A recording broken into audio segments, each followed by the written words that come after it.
नमस्कार विद्यार्थी मित्रांनो, द ऑफिसर युअर पर्सनल मेंटॉरच्या यूट्यूब चॅनलवरती तुम्हा सर्वांचं स्वागत आहे. विद्यार्थी मित्रांनो, कोणत्याही विषयाची तयारी करण्यापूर्वी किंवा कोणत्याही परीक्षेची तयारी करत असताना आपण सुरुवातीला त्या परीक्षेचं स्वरूप समजून घेतो. त्या परीक्षेसाठी जे विषय आपल्याला अभ्यासायचे आहेत त्या विषयांचा अभ्यासक्रम आपल्याला संबंधित आयोग देत असतं. तो अभ्यासक्रम आपण पाहत असतो. अभ्यासक्रम पाहून झाल्यानंतर आपण काय करतो तर त्या परीक्षेमध्ये विचारलेले PYQ देखील पाहतो आणि त्यातून आपल्याला अंदाज येतो की अशा जे काय विषय अभ्यासक्रमामध्ये दिलेले आहेत त्या विषयांना अनुसरून अशा स्वरूपाचे प्रश्न विचारले जातात आणि त्याच पद्धतीने आपल्याला आपली स्ट्रॅटेजी आणि आपल्या अभ्यासाचं प्लॅनिंग करता येतं. विद्यार्थी मित्रांनो, बऱ्याचदा असं होतं की आयोगाने अभ्यासक्रम दिलेला असतो आणि हा अभ्यासक्रम अगदी मोघम स्वरूपात दिलेला असतो. म्हणजे अभ्यासक्रमामध्ये जे काही घटक दिलेले आहेत त्या घटकांवरून आपल्याला अभ्यासामध्ये नक्की कोणते घटक अभ्यासायचे आहेत ते आपल्याला लक्षात येत नाही आणि त्यासाठी काय करावं लागतं तर त्यासाठी आपल्याला अभ्यासक्रम डिकोड करावा लागतो. आता हा डिकोडिंग अभ्यासक्रम म्हणजे नक्की काय किंवा डिकोडेड सिलेबस म्हणजे काय, तर आयोगाने आपल्याला अभ्यासक्रम देत असताना मोघम स्वरूपात ते घटक दिलेले असतात आणि त्या घटकांचं उपघटक आणि उपघटकांचं सूक्ष्म घटकांमध्ये डिस्ट्रीब्युशन करणं, विभाजन करणं आणि ते घटक अभ्यासक्रमामध्ये दिल्यामुळं ते घटक चांगल्या पद्धतीने अभ्यासणं आणि त्याचा अभ्यासक्रम पूर्ण करणं गरजेचं असतं. आणि त्यामुळं डिकोडेड सिलेबस आपल्याला खूप चांगल्या प्रकारे मार्गदर्शन करत असतो की एखाद्या घटकाची तयारी करायची म्हणजे त्यातले कोणते उपघटक आपण अभ्यासले पाहिजे. आता डिकोडेड सिलेबस हा कशा पद्धतीने केला पाहिजे किंवा डिकोडेड सिलेबस कसा उपलब्ध होतो, तर बरेच क्लासेस हा अभ्यासक्रम डिकोडेड स्वरूपात आपल्याला उपलब्ध करून देतात. त्या संदर्भातली स्ट्रॅटेजी आपल्याशी शेअर करतात. पण आपण देखील पर्सनली PYQ पाहू शकतो आणि अभ्यासक्रम जो दिलेला आहे तो देखील पाहू शकतो. या दोन्हीच्या कोऑर्डिनेशनने डिकोडेड सिलेबस जो आहे तो आपण तयार करू शकतो. म्हणजे एखादा घटक जर मॅक्रो स्वरूपात दिलेला असेल तर त्याचा उपघटक आणि त्याचा मायक्रो घटक म्हणजे सूक्ष्म घटक, त्याच्या अंतर्गत येणारा घटक, हे घटकांचं विभाजन आपण करू शकतो आणि त्यानुसार आपल्या अभ्यासाचं प्लॅनिंग करू शकतो. विद्यार्थी मित्रांनो, आजच्या सेशनमध्ये आपण राज्यशास्त्र विषयाच्या दृष्टिकोनातून त्याचा सिलेबस जो आहे तो डिकोड स्वरूपात पाहणार आहोत, अभ्यासणार आहोत. आयोगाने जो आपल्याला अभ्यासक्रम दिलेला आहे त्या अभ्यासक्रमामध्ये नक्की कोणते घटक आपल्याला अधिकचे ऍड करावे लागतील, त्या अभ्यासक्रमातील घटकांचे नक्की कोणते उपघटक आहेत आणि उपघटकांचे कोणते सूक्ष्म घटक आपल्याला अभ्यास करावा लागणार आहे, याचा आढावा आजच्या सेशनमध्ये आपण घेणार आहोत. राज्यशास्त्र विषयाच्या अनुषंगाने जर आपण अभ्यासक्रम पाहिला तर आपल्याला लक्षात येईल की आयोगाने आपल्याला पहिलाच घटक दिलेला आहे सामान्य अध्ययन पेपर 2 मध्ये, तो आहे भारतीय संविधान. आता भारतीय संविधानाचा अभ्यास करत असताना आयोग आपल्याला काय सांगतं की भारतीय संविधानामध्ये आपल्याला काय अभ्यासायचं आहे, ऐतिहासिक पार्श्वभूमी, उत्क्रांती, वैशिष्ट्ये, सुधारणा, महत्वपूर्ण तरतुदी आणि मूलभूत संरचना, हे असे मॅक्रो लेवलचे टॉपिक आपल्याला दिलेले आहेत. मग याचं विभाजन करून आपल्याला लक्षात येतं ऐतिहासिक पार्श्वभूमी म्हणजे नक्की काय आपल्याला अभ्यासायचं आहे. तर ऐतिहासिक पार्श्वभूमी अभ्यासत असताना आपल्याला पाहावं लागतं की ब्रिटिश कालीन जे कायदे आहेत, ब्रिटिश कालीन कायदे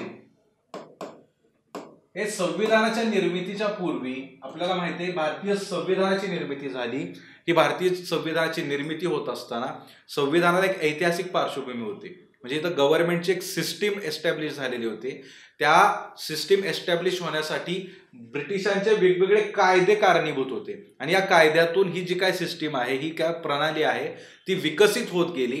ते 1935च्या कायद्यापर्यंत त्याच्यामध्ये वेगवेगळ्या प्रोव्हिजन्स आपण पाहतो. अगदी 1773चा रेग्युलेटिंग ऍक्ट जिथं सुप्रीम कोर्टाची निर्मिती झाली आणि सगळ्या संस्थांचं रेग्युलेशन सुरू झालं, तिथपासून ते 1935च्या कायद्यापर्यंत वेगवेगळ्या कायद्यांमधून आपल्याला आजच्या संविधानामध्ये आलेल्या तरतुदी दिसून येतात आणि त्या मॉडिफाय स्वरूपात आलेल्या दिसून येतात आणि त्यामुळं ही ऐतिहासिक पार्श्वभूमी आपल्याला पाहता येईल की या ऐतिहासिक पार्श्वभूमीमध्ये आपल्याला ब्रिटिशकालीन कायद्यांचा अभ्यास करावा लागतो.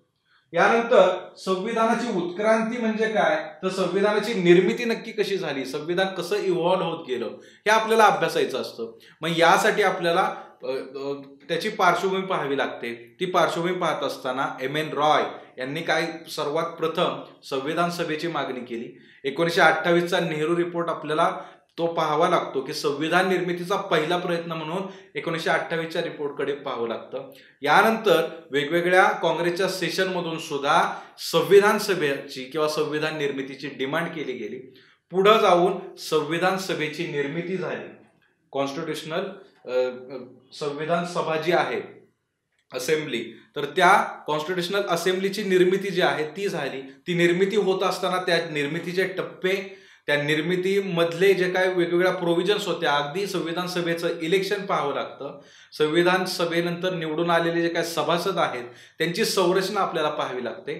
संविधान सभेचं कामकाज पाहावं लागतं. संविधानाची निर्मिती कशी झाली, कोणकोणत्या समितीज त्याच्यामध्ये होत्या, कोणकोणत्या प्रोव्हिजन्सवरती डिस्कशन झालं, या सगळ्या गोष्टी आपल्याला पाहाव्या लागतात. त्यानंतर संविधानाची स्वीकृती आणि संविधानाच्या स्वीकृतीनंतर 26 जानेवारी 1950 नंतर लागू झालेलं भारतीय संविधान. अशा प्रकारे ही जी काय उत्क्रांती आहे ही उत्क्रांती आपल्याला अभ्यासावी लागते. यानंतर संविधानाची वैशिष्ट्ये येतात. भारतीय संविधानाची वैशिष्ट्ये आणि इतर जे काय देशांचे संविधान आहेत त्या वैशिष्ट्यांची तिथं तुलना येते. भारतीय संविधानाची वैशिष्ट्ये जर आपण पाहिली तर लिखित संविधान आहे. त्यानंतर भारतीय संविधानाचं जर पाहिलं आपण तर बऱ्याच गोष्टींचा त्याच्यामध्ये समावेश केलेला दिसतो. मूलभूत हक्क आहेत, प्रास्ताविका आहे, मूलभूत कर्तव्य आहेत, मार्गदर्शक तत्वांचा स्वीकार आहे. यानंतर भारतीय संविधान जे आहे तर त्यामध्ये लिखित आणि विस्तृत खूप मोठं संविधान असं त्याला म्हटलं जातं. ही अशी अनेक वैशिष्ट्ये आहेत. त्याच्यामध्ये संसदीय शासन प्रणालीचा समावेश होतो. फेडरलिझम म्हणजे संघराज्य पद्धती नक्की काय आहे, ही सगळी वैशिष्ट्ये येतात. पुढे येतं ही सुधारणा या टॉपिकमध्ये आपण काय पाहतो तर सुधारणेमध्ये संविधानामध्ये काळानुरूप बदल करण्याची जी काय प्रोव्हिजन केलेली आहे त्याला आपण घटना दुरुस्ती म्हणतो. या घटना दुरुस्तीची प्रोव्हिजन नक्की काय आहे, घटना दुरुस्तीच्या प्रोव्हिजन मध्ये घटना दुरुस्तीचे प्रकार काय आहेत, 368 अंतर्गत असणाऱ्या 2 दुरुस्त्या आणि त्याच्या बाहेरच्या असणाऱ्या साध्या बहुमताच्या दुरुस्त्या, त्याच्यातल्या वेगवेगळ्या प्रोव्हिजन, घटना दुरुस्तीची नक्की गरज काय आहे, या सगळ्या गोष्टी आपल्याला या सुधारणेमध्ये अभ्यासाव्या लागतात. पुढे आहेत संविधानाच्या महत्वपूर्ण तरतुदी. आता या महत्वपूर्ण तरतुदीमध्ये काय येतं तर संविधानामध्ये आलेल्या ज्या काही सगळ्या गोष्टी आहेत, अगदी प्रास्ताविका आहे, मूलभूत हक्क आहेत, मार्गदर्शक तत्वे आहेत, ह्या सगळ्या महत्वपूर्ण तरतुदी आपल्याला याच्यामध्ये अभ्यासाव्या लागतात. पुढं मूलभूत संरचना. ही मूलभूत संरचना म्हणजे नक्की काय आहे, मूलभूत संरचनेचा सिद्धांत जो आहे तो कसा इव्हॉल्व्ह झाला. केशवानंद भारती खटला आपल्याला त्यासाठी अभ्यासावा लागतो. केशवानंद भारती खटल्यानंतर त्याच्या पूर्वीचा गोपालनाथचा जो काय गोलकनाथ खटला जो आहे तो अभ्यासावा लागतो. पुढे जाऊन मिनर्वा मिलचा जो काय खटला आहे तो आपल्याला अभ्यासावा लागतो. आणि मूलभूत संरचनेचा सिद्धांत कसा इव्हॉल्व्ह होत गेला आणि तो कुठे कुठे लागू झाला, कशा प्रकारे लागू झाला, हे देखील आपल्याला या मूलभूत संरचना या टॉपिकमध्ये अभ्यासावं लागतं. विद्यार्थी मित्रांनो, हा अभ्यासक्रम जर पाहिला तर अगदी एका ओळीत वाचून होतो, मात्र तो जर डिकोड केला तर आपल्याला लक्षात येईल की एक पेज जे आहे ते संपूर्ण नुसत्या घटकांच्या किंवा उपघटकांच्या नावाने भरून जाईल. एवढे उपघटक या वाक्यामध्ये किंवा या स्टेटमेंटमध्ये जे आहे ते समाविष्ट होतात. आणि आयोग आपल्याला हा अभ्यासक्रम देत असतं, मात्र या अभ्यासक्रमामध्ये नक्की काय अभ्यासायचं आहे हे आपल्याला डिकोडेड सिलेबस चांगल्या प्रकारे सांगत असतो. आणि त्यामुळे हा डिकोड केलेला सिलेबस पाहणं गरजेचं असतं. पुढचा टॉपिक आपण पाहणार आहोत राज्यघटनेच्या संदर्भात. त्याच्यामध्ये आहे संघ व राज्य यांची कार्य व जबाबदाऱ्या, संघ राज्य रचनेशी संबंधित प्रश्न व आव्हाने, स्थानिक पातळीवर अधिकार आणि वित्त व्यवस्था यांचे प्रदान आणि त्यातील आव्हाने. याच्यामध्ये आपल्याला नक्की काय अभ्यासायचं आहे. संघ म्हणजे केंद्र, राज्य म्हणजे जे काय वेगवेगळी राज्य आहेत. मग याच्यामध्ये संघ आणि राज्य यांची कार्य आणि त्यांच्या जबाबदाऱ्या. आपल्याला माहिती आहे युनियन गव्हर्नमेंट वेगळ्या प्रकारे वर्क करतं, स्टेट गव्हर्नमेंट वेगळ्या प्रकारे वर्क करतं. त्यांची कार्य वेगवेगळी आहेत, त्यांच्या रिस्पॉन्सिबिलिटीज वेगवेगळ्या आहेत, त्यांच्या कार्यकक्षा कार्यक्षेत्र वेगवेगळे आहेत. इथं आपल्याला 3 सूची पाहायला भेटतात जिथं त्यांचं सेपरेशन ऑफ पॉवर केलेलं दिसून येतं.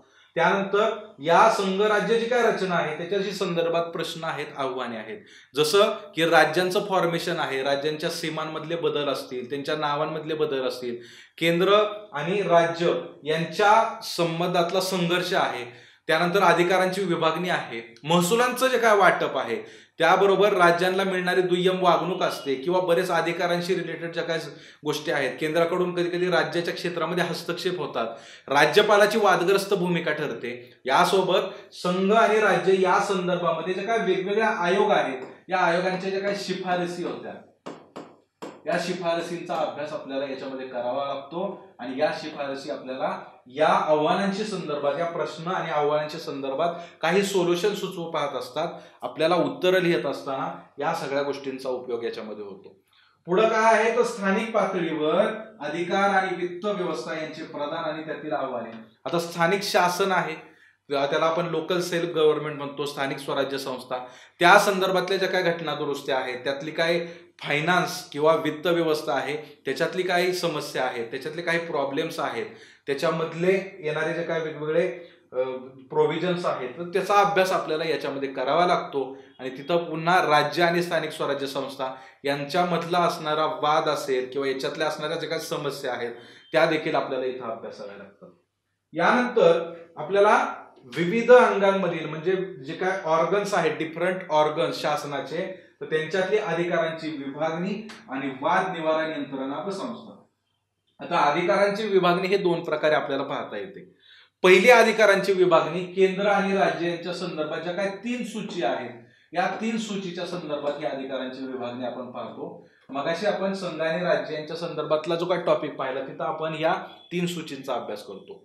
मात्र शासनाची विविध अंग जिथं येतं, ऑर्गन जिथं येतात, तिथं आपल्याला काय पाहावं लागतं, तिथं आपण पाहतो केंद्रीय कार्यकारी मंडळ, पुन्हा आहे कायदे मंडळ आणि न्यायमंडळ. या तिन्ही मध्ये अधिकारांची विभागणी किंवा त्यांचं सेपरेशन ऑफ पॉवर असं जे काय आपण म्हणतो, तर याच्यामध्ये तिन्हींचे अधिकार कॉन्स्टिट्यूशनने डिफाईन केलेले आपल्याला दिसून येतात. याच्यामध्ये कोणीही एकमेकांच्या कारभारामध्ये हस्तक्षेप करू नये असं अपेक्षित असतं. मात्र भारताच्या संदर्भात त्यांचं स्ट्रिक्ट सेपरेशन नसून त्याच्यामध्ये कोऑर्डिनेशनने हे कामकाज करत असल्याचं आपल्याला दिसून येतं. पुढे आहे विवाद निवारण यंत्रणा व संस्था. आता विवाद निवारण यंत्रणा ज्या आहेत त्याच्यामध्ये काय आहे की वेगवेगळ्या पातळीवरती जे काही लोक न्यायालय आहेत, कुटुंब न्यायालय आहेत किंवा फास्ट ट्रॅक कोर्ट्स असतात, काही मॅट सारख्या संस्था असतात, प्रशासकीय न्यायाधिकरण असतात, या सगळ्यांचा अभ्यास आपल्याला या यंत्रणा आणि संस्थांच्या माध्यमातून आपल्याला करायचा आहे. अशा प्रकारे हा टॉपिक आपण पाहू शकतो. यानंतर भारतीय संविधानिक योजनेची इतर देशांशी तुलना हा एक महत्वाचा टॉपिक आहे. याच्यावरती प्रश्न विचारले जातात. याच्यामध्ये नक्की काय आहे भारतीय संविधानिक योजनेची इतर देशांची तुलना, तर जसे की भारत आणि शेजारील देश आहेत किंवा भारत आणि इतर देश आहेत, जसे की फ्रान्स आहे, त्यानंतर ब्रिटन आहे, कॅनडा आहे, US आहे, या देशांची संविधान जी आहेत आणि त्यातल्या ज्या काय प्रोव्हिजन्स आहेत, जसं की फेडरलिझम म्हणलं की आपण ब्रिटन, कॅनडा, US यांच्याशी काय करतो, भारताच्या संविधानाची तुलना करतो. सेक्युलरिझम म्हणलं की पुन्हा आपण पाश्चिमात्य देशातलं सेक्युलरिझम आणि भारतीय सेक्युलरिझम याचं विभाजन कसं आहे ते देखील आपण अभ्यासतो. म्हणजे भारतीय संविधानातल्या ज्या काय प्रोव्हिजन्स आहेत, वेगवेगळ्या प्रोव्हिजन्स, या प्रोव्हिजन्सची इतर देशांच्या प्रोव्हिजन्सशी किंवा त्यांच्या संविधानाशी आपल्याला तुलना करायची असते आणि त्याच्याशी संदर्भात जे काय प्रश्न आहेत किंवा त्याच्याशी संदर्भात त्याच्यावर आधारित प्रश्न वेगवेगळ्या प्रकारे विचारले जातात. मग या टॉपिक मध्ये आपल्याला काय करायचं आहे, भारताचं संविधान आणि इतर जे देशांचे संविधान आहेत यांचा तुलनात्मक अभ्यास आपल्याला याच्यामध्ये करावा लागतो आणि भारतीय संविधानाची जी काय वैशिष्ट्ये आहेत या वैशिष्ट्यांचा तुलनात्मकरित्या अभ्यास आपल्याला या टॉपिक मध्ये करावा लागतो. आणि अशा प्रकारे हे तुलनात्मक पॉइंट जो आहे तो त्याचा आपल्याला सिलेबस मधून तो पॉइंट तसा कव्हर करावा लागतो. यानंतर संसद व राज्य विधानमंडळ. आपल्याला माहिती आहे की केंद्रीय कायदे मंडळाला संसद म्हणतात, राज्य स्तरावरचं कायदे मंडळ त्याला विधानसभा असं म्हटलं जातं. आता या दोन्ही टॉपिक मध्ये आपल्याला काय पाहावं लागतं, तर संसद आहे तर त्याची संरचना आहे, त्यांचं कामकाज कसं चालतं ते पाहावं लागतं, त्याची कार्यप्रणाली पाहावी लागते, त्या संसद सदस्यांना असणारे जे काय अधिकार आहेत, शिवाय विशेष अधिकार काय दिलेले असतात तर ते विशेष अधिकार आहेत, त्याच्याशी संदर्भात जे काय प्रश्न आहेत, वेगवेगळ्या संसदीय समित्या आहेत, संसदीय समित्या या संसदीय समित्यांचं कामकाज आपल्याला पाहावं लागतं. संसदेमधली विधेयकं पाहावी लागतात. संसदेच्या कामकाजाशी रिलेटेड जे काय वेगवेगळे प्रोव्हिजन्स आहेत ते आपल्याला पाहावे लागतात. संसदेचे किंवा विधानमंडळाचे जे काय पीठासीन अधिकारी आहेत, मग त्यामध्ये सभापती आले, उपसभापती आले, त्यानंतर जॉईंट सिटिंग असतं, धनविधेयक आहे, या सगळ्या गोष्टी ज्या आहेत संसद आणि राज्य विधिमंडळाच्या, या सगळ्याचा अभ्यास आपल्याला या टॉपिकमध्ये करायचा आहे.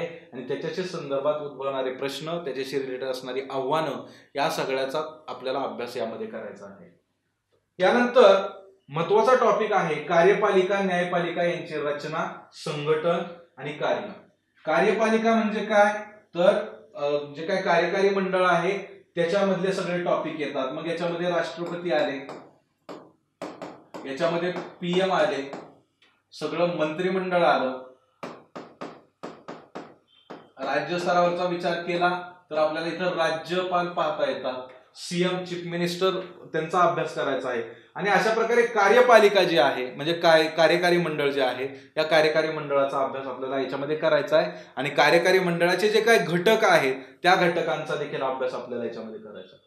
पुढे न्यायपालिका म्हणजे ज्युडिशियरी जे आहे, त्यालाच आपण न्यायालय किंवा न्यायालयीन व्यवस्था जी आहे ते म्हणतो. त्याची संपूर्ण जी काय रचना आहे, भारताची एकेरी न्याय व्यवस्थेची रचना, ते आपल्याला अभ्यासावी लागते. त्याचं संघटन आणि त्यांचं कार्य जे आहे ते आपल्याला अभ्यासावं लागतं. न्यायपालिकेशी संदर्भात वेगवेगळ्या समस्या आहेत, मग त्याच्यामध्ये जे काही न्यायाधीशांच्या नियुक्त्या होतात त्याचं कॉलेजियमच्या संदर्भातल्या समस्या आहेत, न्याय व्यवस्थेच्या संदर्भात ज्युडिशियल ऍक्टिव्हिजमची भूमिका आहे, PIL आहेत, ज्युडिशियल ओव्हररीच आहे, किंवा न्यायालयाकडून होणारं न्यायिक पुनर्विलोकन जे आहे, याच्याशी संदर्भात वेगवेगळ्या प्रोव्हिजन्स आणि त्यातून उद्भवणारे जे काही कॉन्फ्लिक्ट आहेत, केंद्र सरकार असेल किंवा कार्यपालिका आणि न्यायपालिका यांच्यामधला जो काही संघर्ष होतो, या संघर्षाच्या संदर्भातल्या वेगवेगळ्या समस्या, आव्हाने यांचा अभ्यास आपल्याला या टॉपिकमध्ये करावा लागतो.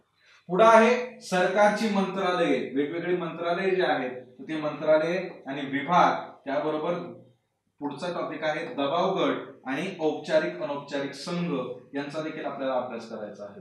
आता सरकारची वेगवेगळी मंत्रालय, वेगवेगळ्या मिनिस्ट्री ज्या आहेत त्या आपल्याला पाहायच्या आहे, त्यांचं कामकाज, आणि वेगवेगळे विभाग आहेत त्या विभागांमार्फत चालणारी कामं, जसं की अर्थ मंत्रालयातले जे काय विभाग आहेत वेगवेगळे, मग ते अर्थसंकल्प निर्मितीशी संदर्भातली ज्यांची कामं, त्यांची भूमिका, याचा देखील अभ्यास आपल्याला याच्यामध्ये करावा लागतो.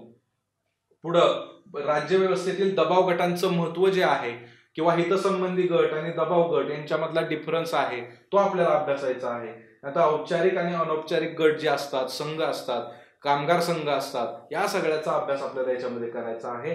आणि या सगळ्या लोकांची राज्य व्यवस्थेमधली भूमिका कशा प्रकारे ते रोल प्ले करतात, कोणत्या चांगल्या बाजू त्यांच्या भूमिकेच्या संदर्भात आहेत, कोणत्या नकारात्मक बाजू शासनाच्या कामकाजामध्ये कशा पद्धतीने अडथळा येऊ शकतो किंवा ते शासनाला कशा प्रकारे वेठीस धरू शकतात, त्यातून निर्माण होणाऱ्या समस्या, आव्हानं यांचा अभ्यास आपल्याला या टॉपिकमध्ये करावा लागतो. यानंतर पुढचा टॉपिक आहे स्थानिक स्वराज्य संस्था, लोकल गव्हर्नमेंट जे आहे, मग त्याच्यामध्ये शहरी स्थानिक स्वराज्य संस्था आहेत, त्यानंतर ग्रामीण स्थानिक स्वराज्य संस्था आहे. आणि मग या स्थानिक स्वराज्य संस्थांचं इव्होल्युशन, त्यांच्या संदर्भातल्या जे काही घटना दुरुस्त्या आहेत त्यासोबत त्यांची रचना, त्यांच्याशी संबंधात ज्या काही समस्या आहेत त्या समस्यांचा देखील आपल्याला अभ्यास करावा लागतो. त्याच्यावरती सोल्युशन काय असू शकतात त्यांचा देखील विचार आपल्याला याच्यामध्ये करावा लागतो. आणि एकूणच स्थानिक स्वराज्य संस्था हा टॉपिक आपल्याला संपूर्णपणे इथं अभ्यासायचा आहे.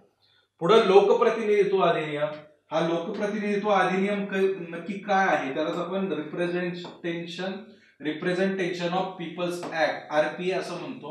मग लोकप्रतिनिधित्व अधिनियम जो आहे तो लोकप्रतिनिधित्व अधिनियम नक्की काय आहे, त्याची ठळक वैशिष्ट्ये, त्याच्याशी संदर्भात जे काही समस्या आहेत, त्याच्यातल्या जे काही आव्हानं आहेत यांचा अभ्यास आपल्याला याच्यामध्ये करायचा आहे.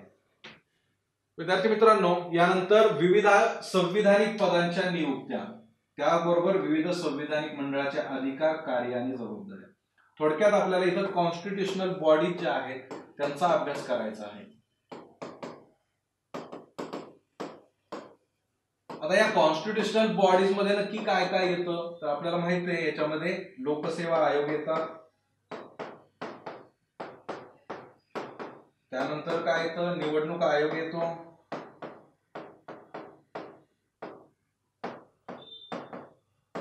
त्यानंतर SC ST कमिशन, अशा प्रकारे हे वेगवेगळ्या कॉन्स्टिट्यूशनल ज्या काय बॉडीज आहेत या बॉडीचा आपल्याला अभ्यास करायचा आहे. त्या संदर्भात त्यांचे अधिकार, कार्य, जबाबदाऱ्या यांचा देखील अभ्यास करायचा आहे. नंतर शेवटचा टॉपिक आपला राहतो, तो टॉपिक आहे वैधानिक, नियामक व विविध अर्धन्यायिक क्वासी ज्युडिशियल बॉडीज असं त्याला म्हटलं जातं मंडळे. तर या सगळ्या गोष्टींचा अभ्यास करायचा आहे. मग याच्यामध्ये काय येतं? लोकपाल येतात, मानवाधिकार संदर्भात मानवी हक्क आयोग जे आहेत,